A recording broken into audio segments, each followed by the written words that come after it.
చేస్తామనంటే మనం వాక్యం విని వెళ్ళిపోతాం. వాక్యం శక్తి కలిగిందని చెప్తాం, వాక్యము ప్రభావం కలిగిందని చెప్తాం, దేవుడే వాక్యము అంటాం, వాక్యమే దేవుడు అంటాం.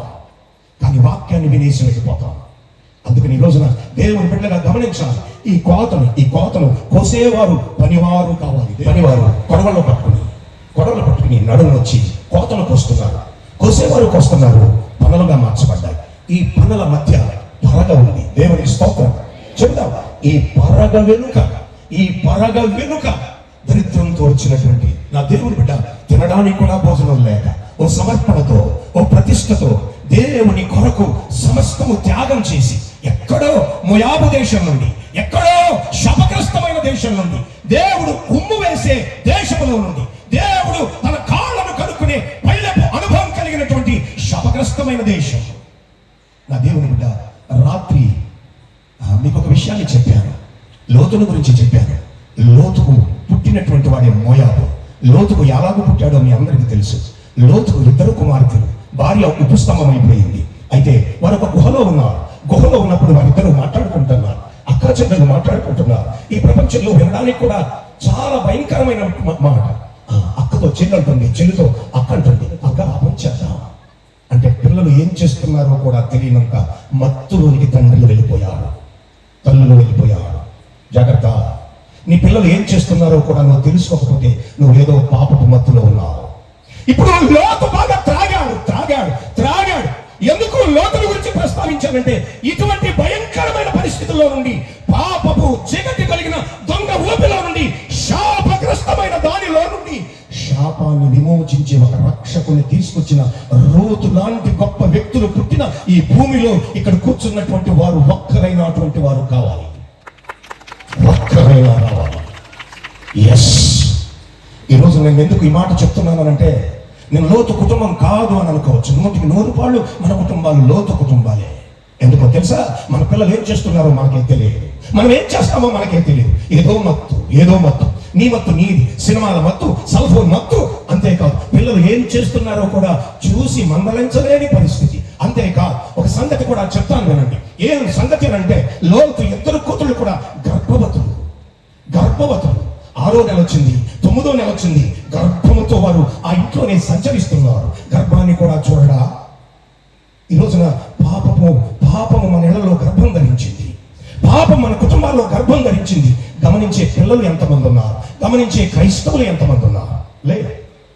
ఎంత దౌర్భాగ్యమైన పరిస్థితి! ఏ తండ్రికి ప్రపంచంలో లేని, ఏ తల్లికి, ఏ క్రైస్తవులకు లేనటువంటి పరిస్థితి.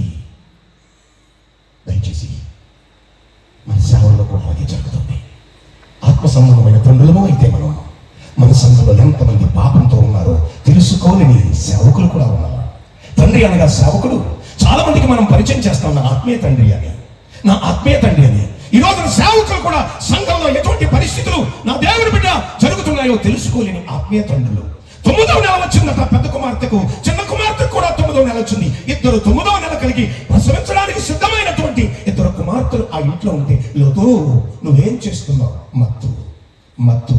నా మత్తు నాకుంటే చాలు, నా సరదా నాకుంటే చాలు, నా ఆశలు నాకుంటే చాలు.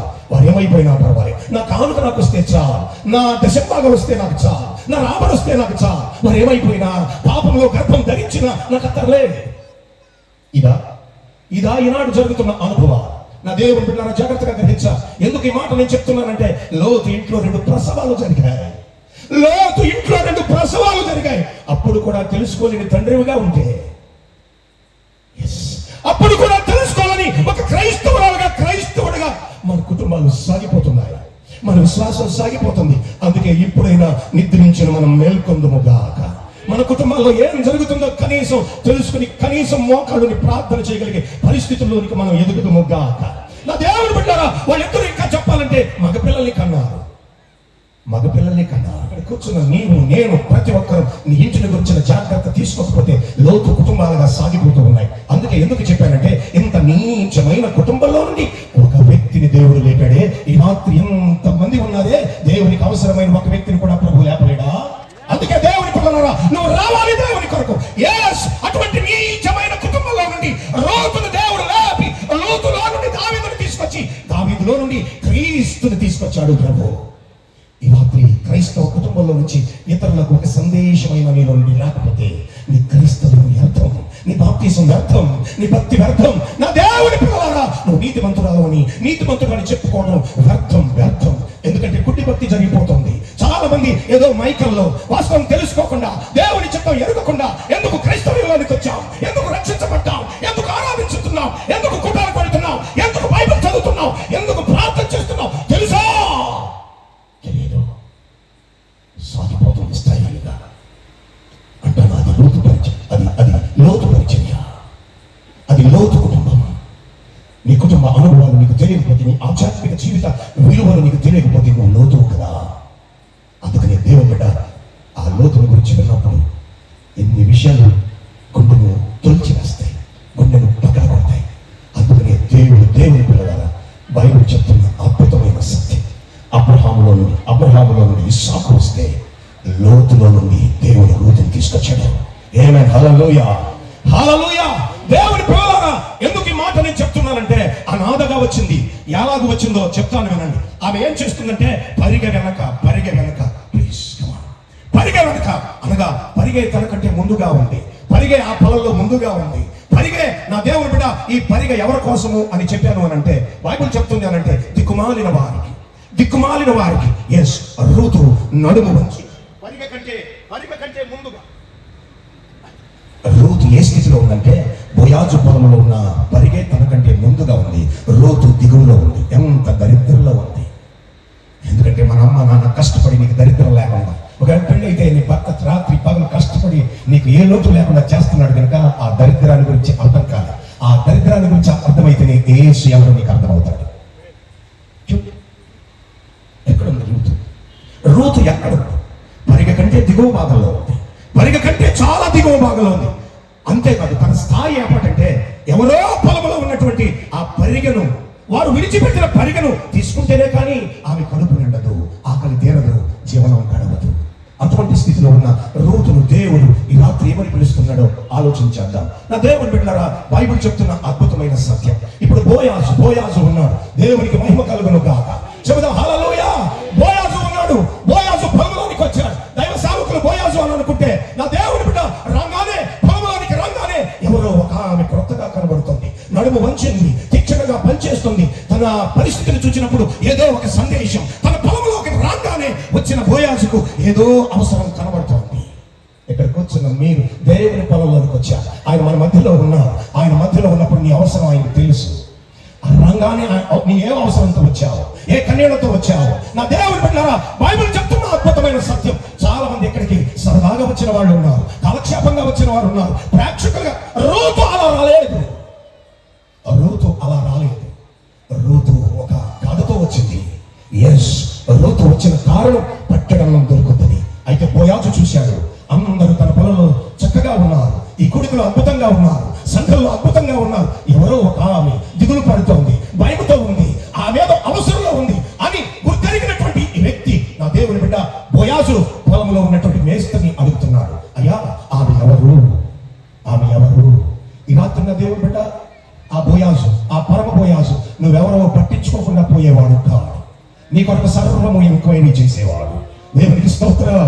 నీ స్థితిని తెలుసుకునే దేవుడు, నీ కన్యలను తెలుసుకునే దేవుడు, నీ అవసరాన్ని తెలుసుకునే దేవుడు, నీకేది ఉందో లేదో సమస్తము తెలుసుకోవడానికి మనస్సు కలిగిన దేవుడు. హల్లెలూయా. చూడండి, బోయాజు అడుగుతున్నాడు, అయ్యా పనివారి యజమానుడా ఎవరు? ఆమె ఎవరు? పనివారు ఉన్నారు, కోత ఉంది, పరగ ఉంది, కట్టెలు అన్నీ ఉన్నాయి, కానీ ఆమె ఎవరు అనగానే ఇప్పుడు పనివారి యజమానుడైన మేస్త్రి బోయాజుతో మాట్లాడుతున్నాడు. అయ్యా ఆమె ఎవరు అనగా, మన పొలంలోనికి వచ్చిన పరదేశి, ఆమె మీకు సమీప బంధువైన నయోమి యొక్క చిన్న కోడలు. ఆమె మోయాబు దేశం నుంచి మన దేవుని కొరకు వచ్చింది. మన ప్రజలే తన ప్రజలుగా, ఇశ్రాయేలు యూదుల దేవుడే తన దేవుడుగా, యూదుల ప్రజలే తన ప్రజలుగా, ఇక్కడ తన ప్రజలతో మనతో సావడానికి వచ్చిందని చెప్పాడు. ఈ ప్రజల కొరకు అనగా దేవుడిచ్చినటువంటి సంఘం కొరకు, దేవుని పని కొరకు ప్రాణాలు పెట్టేవాళ్ళు ఉన్నారా? లే. అంత దేవుడి పేరు చెప్పి బాగుపడేవాళ్ళే. దేవుడి పేరు చెప్పి అంత ఏదో సమకూర్చుకోవాలనేటువంటి వాడు, నా దేవుని బిడ్డ ఇప్పుడు పనివారి యజమానుడు మేస్త్రి ఆ పరమ బోయాజుకి ఏమని చెప్తున్నాడు అనంటే, అయ్యా ఆమె మన కొరకు వచ్చింది, మన దేశంలో నివసించడానికి వచ్చింది, ఆమె మనతో ఉండడానికి వచ్చింది, అంతేకాదు మన దేవుని ఆరాధించడానికి వచ్చింది, చివరిగా మనతో సమాధైపోవడానికి వచ్చింది. దేవునికి స్తోత్రం. హల్లెలూయా. బోయాజు మనసు కలిగిపోయింది. బోయాజు మనసు ఈ రాత్రి నా దేవుని బిడ్డలారా ఎంతో సంతోషంతో నిండిపోయింది. నా దేవుని బిడ్డ ఈ రాత్రి ఇక్కడ కూర్చున్నందుకు ఈమె పొలంలోనికి వచ్చినందుకు, ఈమె పొలంలోనికి వచ్చినందుకు బోయాజు సంతోషించట్లే, ఆమె నడుము వచ్చినందుకు సంతోషించట్లే. ఈ రోజున తనకున్న సాక్ష్యాన్ని బట్టి ఆమె ఏం చేసిందో విన్న వెంటనే సంతోషిస్తున్నాడు. నువ్వు ప్రార్థనకు వెళ్తే ఆయన సంతోషించే దేవుడు కాదు, నువ్వు బైబిల్ చదివితే సంతోషించే దేవుడు కాదు, నువ్వు దేవుడి కొరకు ఏం చేయాలని దేవుడికి తెలుస్తుందో అప్పుడు నిన్ను బట్టి సంతోషించే దేవుడు. ఏమైనా హల్లెలూయా. నా దేవుని పిల్లరా, బైబిల్ చెప్తున్న అద్భుతమైన సత్యం. ఇన్ని వందల మంది ఉన్నారు, ఇన్ని వందల మంది దేవుని పిల్లలని ఒట్టినకుండా చరుచుకుంటారు. శూన్యం, కార్యాలు శూన్యం. భక్తి చేయకండి, ఒట్టి నిర్ణయాలు చేయకండి, ఒట్టి పాటలు పాడకండి, ఒట్టి ప్రార్థన చేయకండి, ఒట్టి లేఖనాలు బోధించకండి, ఒట్టి సంఘాలకు వెళ్ళకండి. నా దేవుని బిడ్డలారా, ఇప్పుడు ఆమె వంగిందని దయపట్టలే, ఆమె పనికి చేస్తుందని, ప్రార్థన చేస్తుందని, పరిచయం చేస్తుందని ఆ బోయాజుకు కనికరం కలగలేదు. ఆమె సాక్ష్యం క్రీస్తు కొరకు చావాలని వచ్చింది, మనతోనే సమాధి కావాలని వచ్చింది. స్తోత్రం. హల్లెలూయా. ఎంతమంది ఉన్నారు ఇక్కడ? క్రీస్తు కొరకు చచ్చిపోతాను అన్నవారు ఎంతమంది ఉన్నారు? క్రీస్తు కొరకు నా ప్రాణాన్ని పెడతాను అన్నవారు ఎంతమంది ఉన్నారు? లేదు, అంత ఏదో చూపించాలి, ఏదేదో చూపించాలి. రాత్రే చెప్పాను, సాతాను గడు నేను ఎంతగా వాడుకుంటున్నాడు అంటే, ముఖ్యంగా యవనస్తులైన పిల్లలు, మీకు మంచి భవిష్యత్తు లేకపోవడానికి గల కారణం మీ ఆలోచనలే. నా దేవుని బిడ్డ అదే వయసులో ఉన్నటువంటి వ్యక్తి ఓ మంచి యవనస్తురా, నా దేవుని బిడ్డ ఆమె తల్లిదండ్రులు లేక రాలేదు, ధనం లేక రాలేదు. నీకు విషయం చెప్తాను. మోయాబు దేశంలో, ఆ పాపపు దేశంలో ఉన్న అందరికంటే ఈ రూతు కుటుంబమే ఐశ్వర్యం కలిగిన కుటుంబం. అంటే ఇప్పుడు దేవుని కొరకు తన ఐశ్వర్యాన్ని విడిచిపెట్టింది, దేవుని కొరకు తన కుటుంబాన్ని విడిచిపెట్టింది, దేవుని కొరకు తన దేవుళ్ళను విడిచిపెట్టింది, దేవునితోనే బ్రతకాలని వచ్చింది. యోధా బెత్లెహేములో నా దేవుని బిడ్డ అది రొట్టెల ఇల్లు. నా దేవుని ప్రియులారా, ఎందుకు ఈ మాట నేను చెప్తున్నాను అంటే, దేవుని వాక్యం సెలవిస్తున్న అద్భుతమైన సత్యం. ఏ గ్రామానికైతే రూతు వచ్చిందో ఆ గ్రామం, నా దేవుని బిడ్డ ఏ గ్రామంలోకైతే రూతు అడుగు పెట్టిందో అదే గ్రామంలోంచి క్రీస్తుని దేవుడిచ్చాడు. నా దేవుని బిడ్డ ఎంత గొప్ప సంగతి, ఎంత గొప్ప అనుభవం. అటువంటి అనుభవం నీకుంటే ఖచ్చితంగా నీ కుటుంబానికి నీ ద్వారా రక్షణ కలుగుతుంది, నీ కుటుంబం ద్వారా నీ కుటుంబానికి గొప్ప దీవెనకరంగా ఉంటావు. మై డియర్ బ్రదర్స్, మిమ్మల్ని మరోసారి నేను బ్రతిమలాడుతున్నాను. ఇక్కడున్న బ్రదర్స్, మీ పిల్లలకు మీరు దీవెనకరంగా ఉన్నారా? మీ అన్నదమ్ములకు మీరు దీవెనకరంగా ఉన్నారా? మీ సంఘానికి మీరు దీవెనకరంగా ఉన్నారా? అంతేకాదు మీ సేవకునికి మీరు దీవెనకరంగా ఉన్నారా? లేదు సిస్టర్స్, మీరు కూడా అంతే. నీ భర్తకు నువ్వు దీవెనకరంగా ఉన్నావా? నీ భర్తకు నువ్వు శాపగ్రస్తంగా ఉన్నావా? పిల్లలు, మీ తల్లిదండ్రులకు దీవెనకరంగా ఉన్నారా?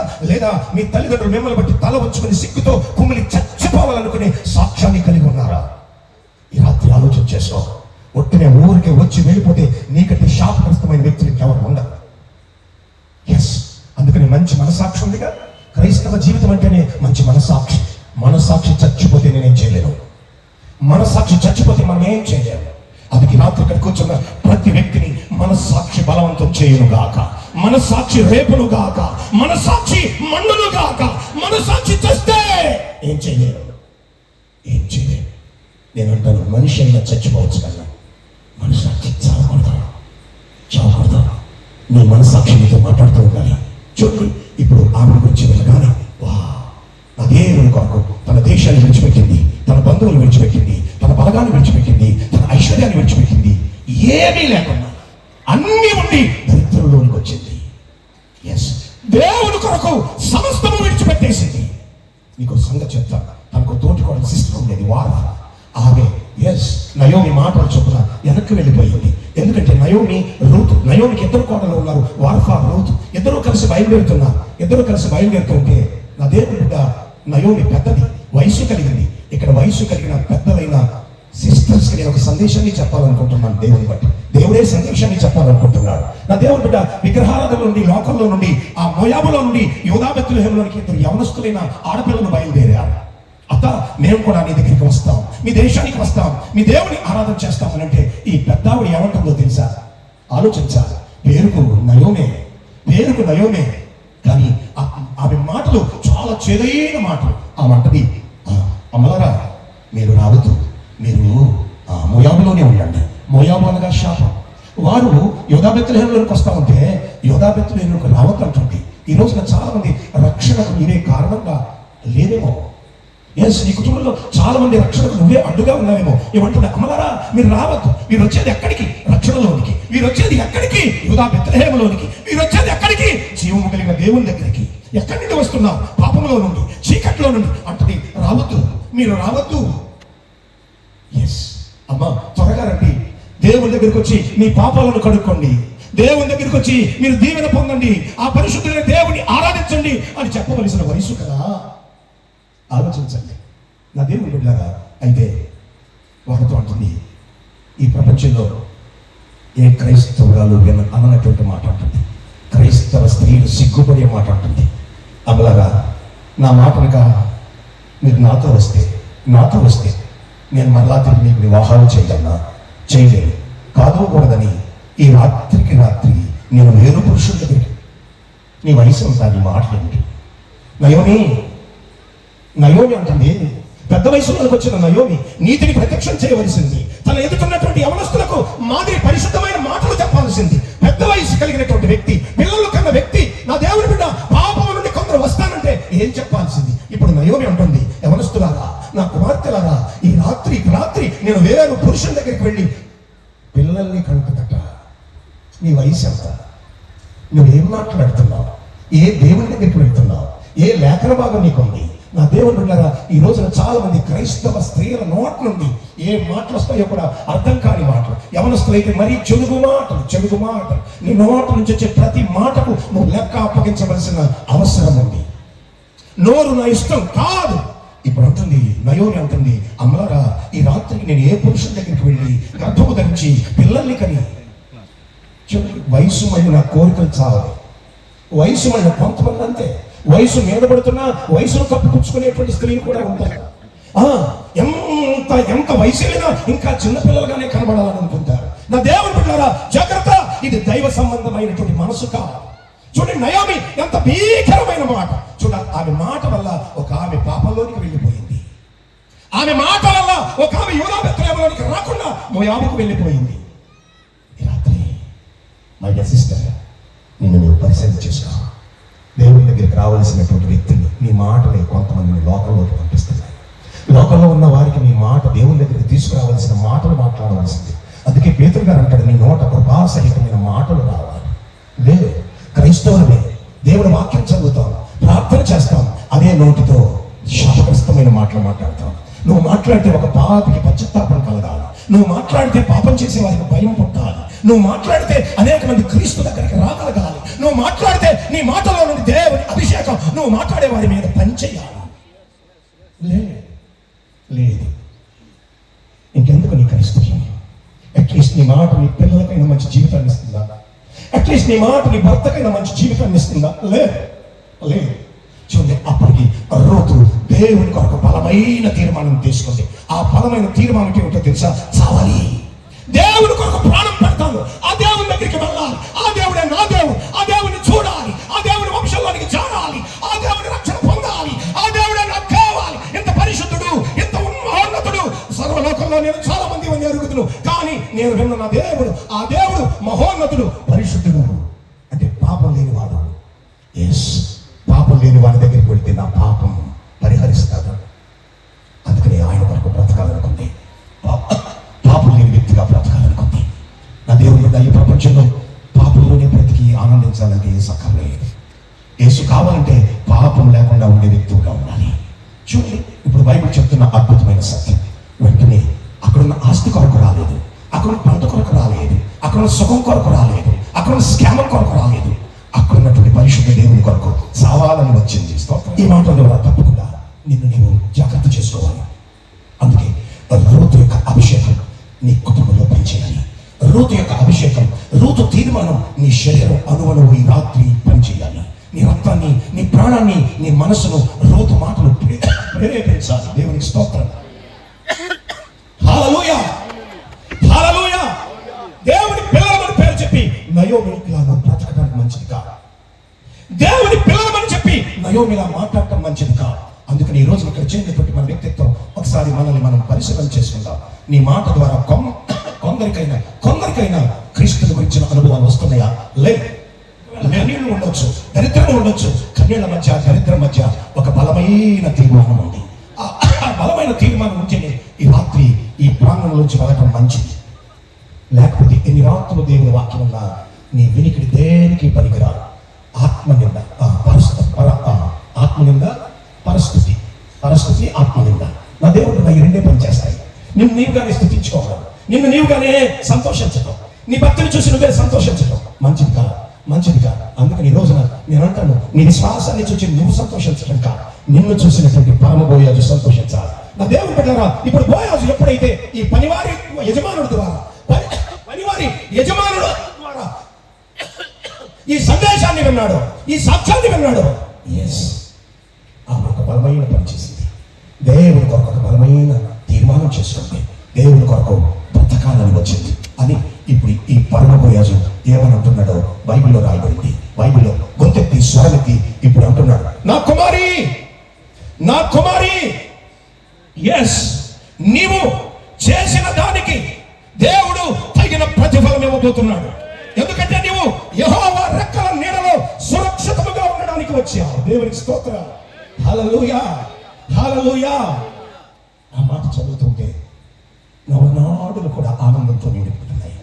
ఆ మాటను చదువుతుంటే నా దేవుని బిడ్డ అలాగూ బ్రతకాలనిపిస్తా ఉంది.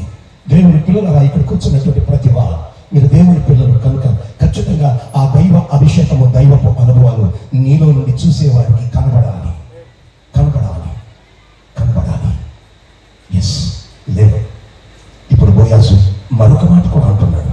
మరొక మాట ఏమో తెలుసా? నువ్వు చేసిన దానికి దేవుడు ప్రతిఫలం ఇస్తాడు.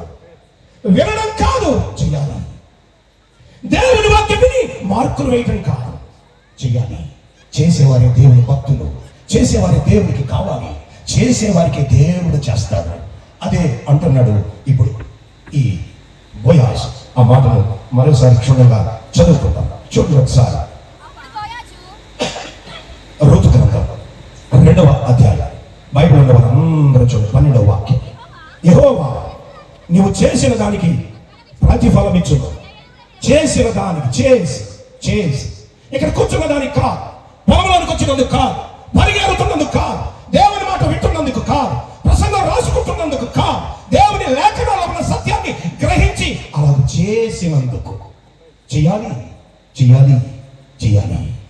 చేసేవారికి దేవుడు స్తోత్రం. హల్లెలూయా.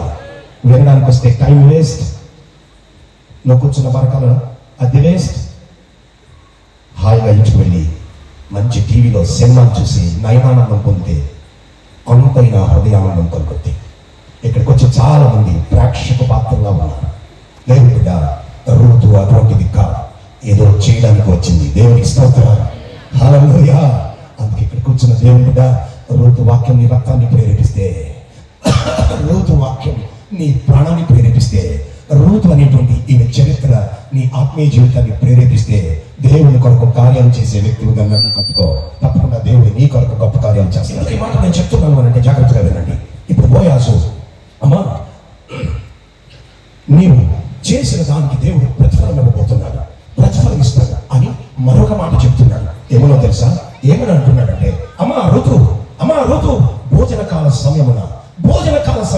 ఎందుకంటే ఈ పొలంలోనికి ఓ సమయానికి 9 గంటలకి వచ్చారు.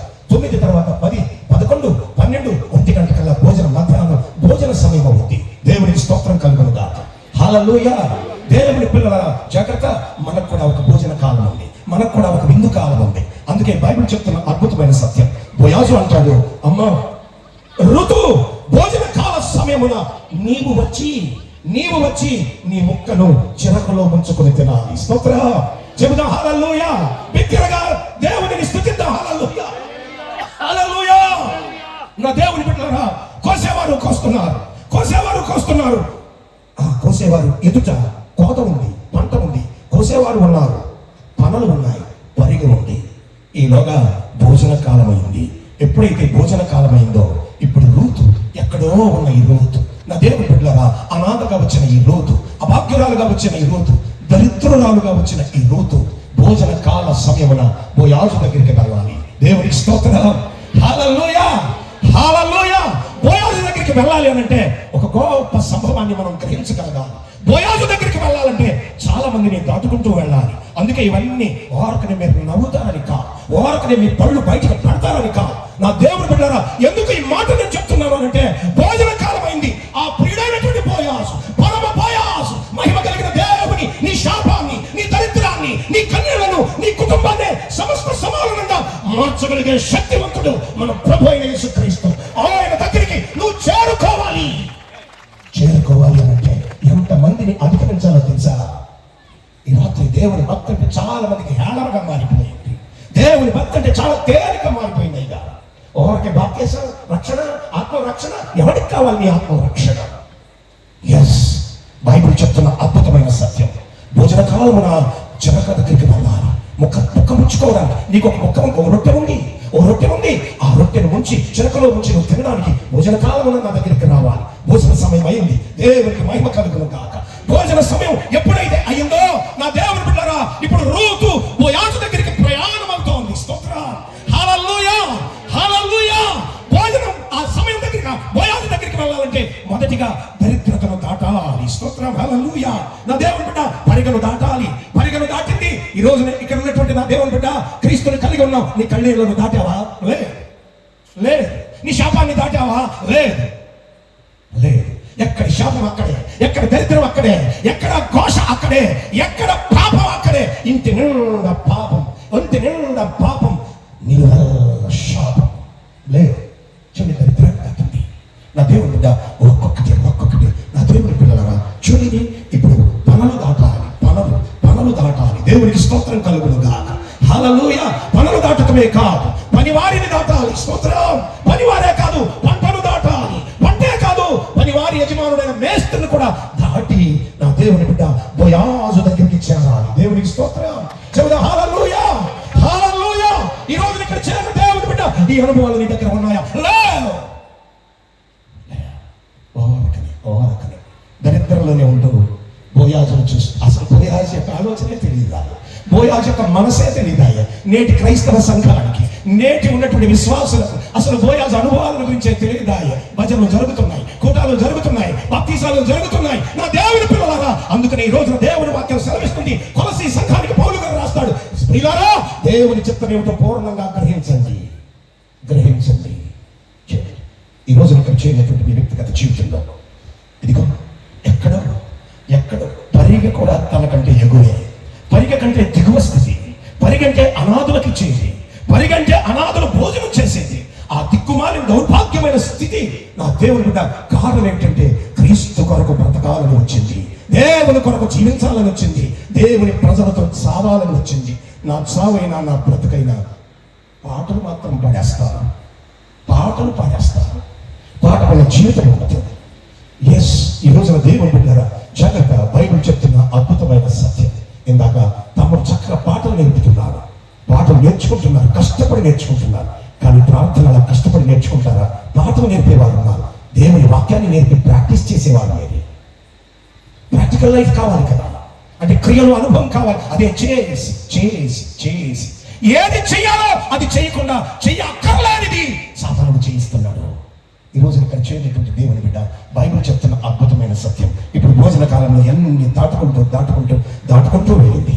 అప్పటికే వీళ్ళందరూ బోయాజు పొలంలో రూతు కంటే ముందున్నవా నా దేవుని బిడ్డలారా, ఎక్కడో విడవబడినటువంటి వ్యక్తి, కానీ ఆమె దేవుని కొరకు ఏదో చెయ్యాలని వచ్చింది. స్తోత్రం. చెబుదా హల్లెలూయా, హల్లెలూయా. వాళ్ళందరూ అలాగే ఉన్నారు. ఇప్పుడు బోయాజు, రూతు, వీరిలో నుండి నా దేవుని బిడ్డ యెషయ్య పుట్టాడు, అలాగే దావీదు పుట్టాడు, దావీదులో నుండి యేసయ్య పుట్టాడు. ఈ రాత్రి నీ నిర్ణయం రక్షణ పొందాలి, నీ కుటుంబానికి రక్షకుని అందించగలగాలి. పాప జీవితంలో మన వ్యక్తిగత జీవితం, ఒకవేళ నీకు కట్టుకోవడానికి సరైన బట్టలు లేకపోవచ్చు, మంచి తీర్మానం ఉండాలి. ఒకవేళ సరైన భోజనం లేకపోవచ్చు, సరైన వసతులు లేకపోవచ్చు, దేవుని కొరకు మంచి తీర్మానం ఉంటే నీ ఇంటికి నువ్వు రక్షణ తీసుకురాగలవు. రక్షణ ఎక్కడొస్తుంది? ఎవరిస్తారు? నువ్వు చేసేదాన్ని బట్టి నీ కుటుంబం రక్షించబడుతుంది. దేవునికి స్తోత్రం. హల్లెలూయా. ఇప్పుడు శాపగ్రస్తమైన జీవితంలో నుంచి ఎంత భయంకరమైన మోయాబులో నుంచి వచ్చినటువంటి వ్యక్తి, మోయాబు అనుభవాల్లోంచి వచ్చిన వ్యక్తి ఇప్పుడు క్రీస్తు వంశావళిలో చేర్చబడింది. నా దేవుడు కూడా ఒక రోజున జరిగిన సంగతి ఏమిటంటే కోతకాలం ముగించబడింది. ఇప్పుడు బోయాజు రూతులకు ఒక పరిణయం జరుగుతుంది. స్తోత్రం, హల్లెలూయా, హల్లెలూయా. నా దేవుని బిడ్డలారా, సంఘమునకు క్రీస్తుకు రేపు పెండ్లి విందు జరగబోతుంది. ఆ అనుభవంలోకి నువ్వు రాగలవా? నువ్వు ఉండగలవా? కారణం ఏంటంటే ఈ రాత్రి దేవుని పిల్లలుగా మీరు నేను గ్రహించాలి. ఇక్కడికి వచ్చి కూర్చుని వాక్యం వింటే జరిగేది కాదు, చేయాలి. అందుకే ఇప్పుడు బోయాజు అంటాడు, నువ్వు చేసిన దానికి యెహోవా ప్రతిఫలం ఇస్తాడు. నువ్వు చేసిన దానికి అందుకే చేసేవారు దేవునికి కావాలి. వినేవారు కా? నేను మరోసారి చెప్తున్నాను, వినేవారు కా? బైబిల్ ఆది కాండం నుంచి ప్రకటన గ్రంథం దాకా చెయ్యండి. నేను చేస్తే, మీరు చేస్తే నేను చేస్తానని చెప్పే పుస్తకం, మీరు వింటే నేను చేస్తానని చెప్పే పుస్తకం కా? కనుక దేవుని పిల్లలుగా ఇక్కడ కూర్చున్న నేను ప్రతి ఒక్కరు, ప్రభువా నీ కార్యాన్ని నేను చేయకపోతే ఎవరు చేస్తారు? నీ కార్యాన్ని నేను చేయకపోతే, నువ్వు చెప్పిందే నేను చేయకపోతే ఎవరు చేస్తారు? నేను చేయకపోతే ఎవరు చేస్తారు? ఈ రాత్రి నిన్ను నీవే ప్రశ్న చేసుకోవాలి. ఎందుకంటే ఈ భూమి శాశ్వతం కాదు, ఈ లోకం శాశ్వతం కాదు. నువ్వు కలల కన్నా ఈ ప్రపంచం, యేసును ఊహించిన ఈ లోకం శాశ్వతం కాదు. ఆ పరమ బోయాజు దగ్గర నిలబడవలసిన అవసరం ఉంది. మనమంతా ఎక్కడి వారం కాదు. అందుకనే క్రీస్తు యొక్క అనుభవాల్లో మన వ్యక్తిత్వాలు కట్టబడాలి. క్రీస్తు వాక్యంలో మన వ్యక్తిత్వాలు కట్టబడాలి, చెయ్యాలి. ఇక్కడ కూర్చున్న మీరేమని పిల్లలరా, తప్పకుండా ఇక్కడ కూర్చున్న మీరు చేసే పిల్లలుగా ఇక్కడి నుంచి సెలవు తీసుకోవాలి. నా దేవుని కొరకు నువ్వు గొప్ప కార్యాలు చేయాలి. అప్పుడు నీ కొరకు దేవుడు గొప్ప కార్యాలు చేస్తాడు. దేవుని పిల్లలారా, బైబిల్ చెప్తున్న అద్భుతమైన సత్యం. అందుకే దేవుని వాక్యంలో అద్భుతమైన విషయాలు ఈ రాత్రి రాయబడ్డాయి. కనుక దైవ వాక్యంలో ఉన్న మీరు నేను రేపు ప్రభు ఎదుట నిలబడాలి. బోయాజు ఎదుట రూతు నిలబడినట్లుగా, బోయాజు ప్రక్కనే రూతు కూర్చున్నట్లుగా, బోయాజుకు భార్యగా మార్చబడినట్లుగా సంఘం క్రీస్తుతో కలిసి ఉండాలి అంటే ఖచ్చితంగా నువ్వు చేయాల్సింది చేయాలి. ఓరకే ఏంటా నువ్వు భజన చేస్తానంటే చాలా మంది ఉన్నారు భజన చేసేటువంటి వారు. నా దేవుని దగ్గర బైబిల్ చెప్తున్న అద్భుతమైన సత్యం. కనుక ఇప్పుడే మనమందరం దేవుని వాక్యం ఎంత స్పష్టంగా ఉంటే, ఇదిగో ఇక్కడ నుండి బయలుదేరింది. ఈ రాత్రి నువ్వున్న స్థితిలోంచి బయలుదేరగలవా? నీవున్న స్థితిలోంచి నీ మనసును రేపగలవా? నీవున్న స్థితిలో నుంచి దేవుని కొరకు జీవించేవా? ఇక్కడ కూర్చున్న ప్రతి వారిని ప్రభు అడుగుతున్నా, నా కొరకు కార్యాలు చేయగలిగే వ్యక్తిగా నువ్వు ఉన్నావా? నా కొరకు నువ్వు ఏదైనా కార్యం చేయగలవా? నీ కొరకు నేను సమస్తము చేశాను, నీ కొరకు సమస్తము చేస్తున్నాను. అంతేకాదు నిత్య మహిమలో నేను నీకు దేవుడినై ఉంటాను, నిత్య మహిమలో నేను నీకు తండ్రినై ఉంటాను. కనుక నువ్వు నా కొరకు ఏం చేస్తున్నావు? ఈ రాత్రి దేవుడి బిడ్డ ఓర్నే పరలోక రాజ్యం రాదండి, ఓర్నే పరలోక రాజ్యం వస్తుందనే భ్రమలో నుంచి బయటకు రండి. ఈ రాత్రి దేవుని కొరకు కార్యాలు చేసేటువంటి దేవుని బిడ్డలు దేవునికి కావాలి. అటువంటి దేవుని ఆలోచనలో మనం కూడా చేర్చబడదుము గాక. తప్పకుండా ఆ రూతు అభిషేకాన్ని మనం కలిగి ఉందుము గాక. రూతు మనస్సుతో ఇక్కడి నుంచి మనం సెలవు తీసుకుందుము గాక. అప్పుడు దేవుడు నీ కొరకు గొప్ప కార్యాలు చేస్తాడు, ఘనమైన కార్యాలు చేస్తాడు. లోకానికి దీవెనకరంగా ఉంటావు, నీ కుటుంబానికి ఆశీర్వాదకరంగా ఉంటావు, నీ పిల్లలకు దీవెనకరంగా నువ్వు మాట్లాడితే చాలు. నీ మాటలోంచి నీ పిల్లలకు ఒక వెలుగును వారికి ప్రసాదించగలవు, వారి బ్రతుకులు వెలిగించగలవు. లేకపోతే నీ మాటలే వారి జీవితాలను ఆర్పేస్తాయి, చీకటి అంధకారంలోనికి నడిపిస్తాయి. కనుక దేవుడి పిల్లలుగా మనం ఒక మంచి నిర్ణయం తీసుకుందాం. తలలో వచ్చి నా దేవుడు కూడా ఎవరు అటు ఇటు తిరగదు. ప్లీజ్, వాక్యం అయిపోయింది కదా నేను వెళ్ళిపోతాను అని అనుకోకు. అయితే నువ్వు ఖచ్చితంగా నేను వెళ్ళిపోయే వ్యక్తివి కాదు. ఒక మంచి తీర్మానం ఈ రాత్రి, చివరి రాత్రి. దేవుని బిడ్డ, ఎలాగో వచ్చావో అలాగే వెళ్ళిపోతున్నావు, ఎలాగో వస్తావో అలాగే నీవు దేవునికి కనబరుచుకుంటున్నావు. అది క్రైస్తవ్యం కాదు, అది దేవుని పిల్లల అనుభవం కాదు. నీకు చేతనైతే ఈ రాత్రి దేవునితో ఔపసత్తాపంతో కూడినటువంటి మాట చెప్పగలిగితే, ప్రభా ఈ రాత్రి నువ్వు నాతో మాట్లాడావు, ఈ రాత్రి నా వ్యక్తిత్వాన్ని గురించి మాట్లాడావు, ఈ రాత్రి ప్రభా నీ సన్నిధిలో నాయన నీకు మంచి తీర్మానంతో వెళ్తాను. నీ వాక్యం విన్న తర్వాత కూడా నాలో కార్యం జరగకపోతే, నీ వాక్యం విన్న తర్వాత కూడా